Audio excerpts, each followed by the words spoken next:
I have so many questions about Satan, especially after watching that movie. Just curiosity. And specifically, without giving too many spoilers away about Hereditary, it was about one of Satan's servants. He has, I think, 7 demons, which are not to be mixed with 7 sins. It's 7 servants of his. And the way we pray to deities, like how you spoke about Shiva and Shakti right now, you're supposed to pray to one of the demons for that demon's particular abilities. Okay. I'm not even going to take the name of the demon, though it's in my head. And every time it's in my head, I wash it off with one of our mantras. It starts from P. And it was such a creepy movie. You could feel the presence of that particular demon in that movie in scenes. The way you spoke about Kantara, and you said that maybe the deity possessed the hero. Right. Here you can see within the acting of those actors that it's not them doing it to a certain degree. Like I was trying to show Sanchit the movie and he just stopped watching the first 10 minutes. He was like, I'm not going to see this. And it's not even scary the first 10 minutes, but you feel the creepy shadowiness of it taking over you. Earlier, I used to recommend the movie. I don't recommend that people watch the movie after speaking to Ambika Devi. What is this whole side of things, sir? And does Hinduism have an equivalent of this? And when we say that particular demon, let's call it P demon. Okay. P demon. That's not a joke. But when you worship these things like P demon, I'll tell you the Christianity aspect of it. They say that initially it will give you a lot of the things you want, your material wishes, but it takes something in return. And if you don't obey it enough, it comes after you. It makes your life hell. It gives you scary experiences, painful experiences. There are also then lots of conspiracy theories attached to it, saying that a lot of the materially successful people in the West have prayed to either one of these demons or Satan. Again, this is not my input or a reality that I vouch for. These are all conspiracy theories. It's just things I want to discuss. Okay. So, what's your opinion on all this? Okay. So, from our perspective, I can only speak from what... Though I do have some experience I've had some experience with Western occultists too. Even before I fully entered into Tantropasana, I knew quite a few who were very powerful. But that's different matter. But do they do like a Western version of Tantra? No, they have their processes. I won't call it Tantra because Tantra is Devata Upasana. It's just the colloquial understanding that has mixed it up with all sorts of Kala, Jadoo and black magic. And Tantra is Devata Upasana. Tantra is Shiva, Shakti Upasana. You pray to God. Yeah, absolutely. That's what. It's a method of praying. That's all. Coming to the Hindu Dharma, there are negative entities. There are realms of negative entities. Okay. There are bhutas, which are spirits. There are pretas, which are angry spirits. Okay. Then there are pishachas, which are very malevolent kind of entities. Very malevolent. If one of them comes, God forbid that anybody even comes into contact with any of them, it's destructive to the power infinity. Okay.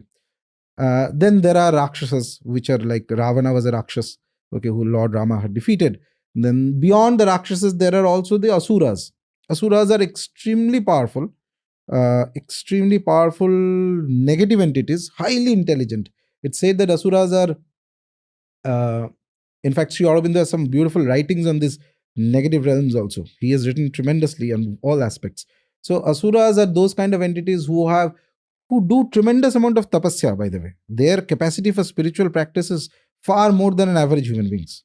So what they end up doing is that they will worship one of these great gods that we have. Shiva, Shakti, Brahma, some of the great gods were much higher up. So they worship them, attain boons and blessings and powers, and then they use that power to do negative things because they use it in the service of their ego. A saint, when he's worshipping a deity, he loses his ego. His ego is gone. He becomes one with the Devata. He's like his devotion becomes that high caliber, etc. But here what they do is that they attain those blessings from the gods. And they can, because they are capable of tremendous amount of tapasya. Tapasya is penance. The penance the Asuras can do, humans can never think of it.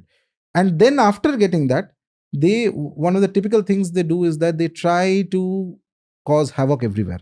Okay, because they want to usurp things, take things for themselves. So our Shastras mention one of the first things Asuras do is that they stop the yagyas to all the gods. So once they get the blessing, and one of the typical blessings they ask for is that nobody can defeat me, no human, no god, nobody can defeat me. So the average gods who are there, the other gods who are there, they can't, once the blessing is set into motion, they can't do anything. But inside that blessing, there'll always be some catch for their fall, somewhere. But regardless, that catch is not going to manifest immediately. So for a long period of time, they are going to reign supreme, that Asura, okay? And he will wreak havoc in the divine realms and everywhere, and etc., etc. Until finally one of the great gods, be it Shiva or Vishnu or Shakti, somebody or the other, will decide that enough is enough. Then they will incarnate and they will destroy the Asura. And this can happen even in 2022? Oh yes. Only difference is that, what I feel personally is that the Asuras are too powerful. They don't need to incarnate. During the Mahabharata, there were incarnations of Asuras, by the way. Lot of them. In fact, in the Mahabharata, there's a beautiful part before the Yuddha actually happens, the war actually happens. So the Duryodhana, who's the head of the Kaurava army, who's the Duryodhana, he is taken, and the Asuras actually, the Rakshasas and the Asuras and the negative beings, they tell him that do not worry about anything. You just enter the battlefield. Our forces are going to take possession of the bodies of your warriors, and they are going to fight for you. And their powers are much higher, okay, than the average human being. Okay, so we are there with you. They're like telling him that just go ahead. Victory is yours. We are fully there. And the name even that this Asura is going to enter into the body of this warrior and this warrior and this warrior and this warrior. Okay, because that the other side is Lord Krishna is there and the Pandavas are there. Okay, they're also great, fantastic, superb warriors. So that was an era. Still there was Asuric incarnations which used to happen. Asuras used to take the physical form.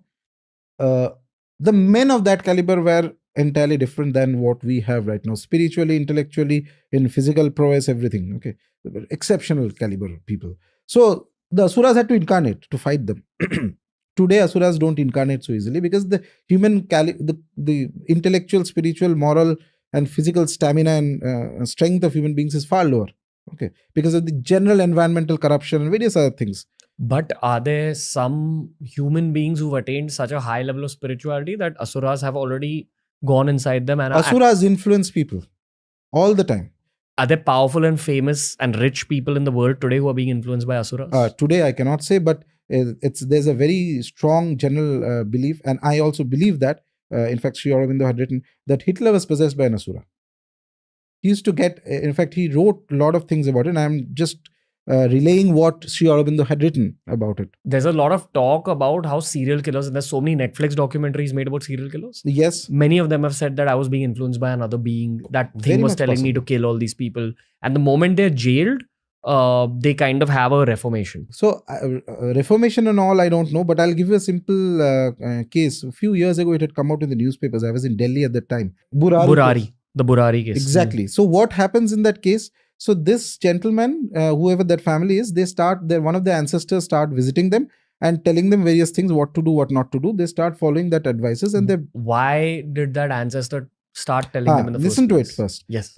So there it comes, ancestor comes and tells them, okay, do this, do that, etc.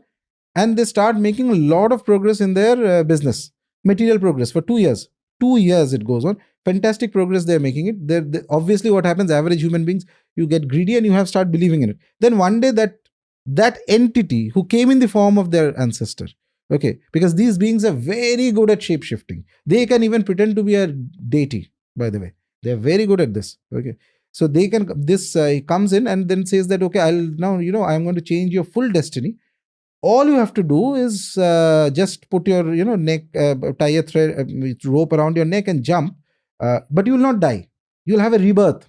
Complete. Everybody will live from there. And then magical things will happen, this, that, etc. Whole family does that and finished. So what happened to their souls, according to you? They will enter a very negative state. They will go to a state which is lower than that entity which was influencing them, and for a very long time they will remain there until and unless somebody who's very higher or something takes pity on them and liberates them from there. If you take it might seem that if you these things, when you see, if you think about it in a very shallow manner, in a limited manner, you think that this is so unfair, right? They were tricked into it. But if you take a large enough time scale, you'll see that there's nothing that happens without some karmic link in some past life or somebody other. I know one instance here, and I had a friend who was an excellent exorcist. He was very good. He was not in India. I won't mention any details about him here.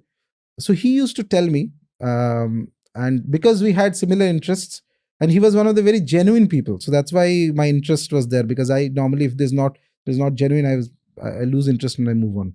But he was very genuine, and he had equally a proper understanding of our systems. He was not Indian. He was very good exorcist. So he used to tell me that when he sees a person, he sees if there is a spirit or something attached, anything, he sees them also. Okay. And at a young age, he used to see people roaming around. First, he used to think that everybody sees it. Then he saw that only he's able to see, and others can't see. Then he had a guru who taught him what to do and how to process this information into a meaningful manner. Okay, use it in a meaningful manner. So he told this very beautiful thing, and that is so accurate. It applies even to our systems also. Say that never does a possession happen without some karmic link in some past. There is some permission that entity has from nature in order to cause that harm. Because somewhere or the other, you might have harmed it. You will not remember. That entity will also not remember. So I said, then how do you remove? How do you bring a cure? He said that and in fact, he had sent me a lot of their occult texts and things to do, but I was not interested, because what we have is more than sufficient for us, I feel. This was more of just an intellectual curiosity, spiritual also, because that he was very good. So that way. So so I told him, how do you deal with it? He said that his role was to primarily convince that entity to give up on its own, because if you apply force to remove, which can be done, then that is the beginning of another karma. Oh, yes. Because you're interacting with it. Yes, nature has a law. Nature's law is nature is the biggest chartered accountant in the world. One left and right balance sheet is perfectly maintained. A possession can happen only if the one who is getting possessed had at some point done some activity which you may or may not remember, nobody perhaps remembers, in some past lifetime, to the possessing entity. So nature does a balancing act, you come back and you have a chance to do it. But the problem is that we don't remember anything. So we don't know that where the line is to draw. If you overstep that line, then also there is another beginning of a new karmic chain that happens. So this guy, what he used to do is that he used to try and it used to take time, 15 days, 20 days, 30 days sometimes, and convince that entity of its own to leave that being. And this process, by the way, happens here also. In India also, when a possession is to be removed, then very often it happens is that a mix of threat is given to that possessing entity, which could be a bhuta, preta, or whatever, etc. Normally possessions are done by these only. Okay, a bit of threat, because you have the power of some blessings of some deity has to be with you. Otherwise, they'll not be scared of you. In fact, they're very nasty. Some of the nasty pieces of things that are there, the moment you sit in front, they know everything about you. Everything. Okay, whatever things you're doing in public, whatever you're doing in private, etc., and they see how much power actually you have. They see that you don't have power, they'll straight away blurt out something that is going to embarrass the hell out of you, and then they'll give you one gali and tell you, no, get lost from here. It's not your capacity to do anything. Okay. But if somebody is an upasaka of a deity and has a blessing of the devata, then they will not try all this stunts. Then they will be little bit more reserved in dealing with that. Okay. So anyway, there what happens is that those entities are told that, okay, you leave this person, in return we'll do you something good. Tell me what do you want. Sometimes they may say that some issue has happened or something like that, or my descendants are not giving me the offerings of to be given to the ancestors. Okay, or this person has done some negative to me when he was alive or something like that. So some resolution sometimes happens. So they say that, okay, I promise you, they extract a promise from that entity, you leave, instead I'll give, and in return I'll give you XYZ, this. And once the entity says, okay, I agree to it, then they will leave. They are also in a way a bit not entirely like deities, but they don't have a physical form. So this is a process, one of the ways. So you basically tell that entity that you leave. But if you can force them out also, by the way. Forcing out has this only issue that you don't know what kind of karmic thing you're interfering in. And I believe the forcing out is to be done only when the exorcist has the blessing of a deity. Because a deity, proper blessing of a devata, if you have, and the deity has blessed you and you are tightly connected to the deity can take away the karma. The deity knows. So you don't do anything. You wait. The deity will inspire. Go and do this. Then it's not your responsibility. Then whatever karma is there, etc., the deity will take care. In Christianity, with the priest exorcist, like how they shown in the movie The Exorcist, is the deity Jesus Christ? The original Exorcist movie I had seen, I think they were invoking angels. I don't remember exactly, but I think they were invoking two of the archangels they have. Perhaps it was that. Which is an equivalent of what we have in India, like where you say, oh, Ma, this Ma, that, like all the deities we have. No, deities are not angels. Deities are more powerful than angels. What we worship as devatas are more powerful than angels. Is there a Western equivalent of it? No, that is because the Western religions have negated the concept of deities. They came in as more like a counter force to before they became more popular. Whether it's any of the Western religions, etc. So their original culture of the Greeks, original Roman culture, original Egyptian culture, they had multiple devatas. They used to worship multiple devatas. So these new religious currents came in and said that no deity. We won't accept any deity. We'll only worship one. So all deities had to be cancelled, rejected, removed, etc., etc. So how can there be a concept of a deity in that? So it is more of some people believe that let's put angels as equivalent. No, deity, devata, angels. Some of their angels could be very powerful. I'm not denying that, but they're also tied to those cultures. They will not come here so easily. Okay, so these, like geographically. No, these entities have ties to the kind of people who are worshipping them. They have the specific type of worship and they respond to that. Okay, so a specific kind of angel is there. If you just sit here and do some bhakti bhav and etc., it's not going to happen.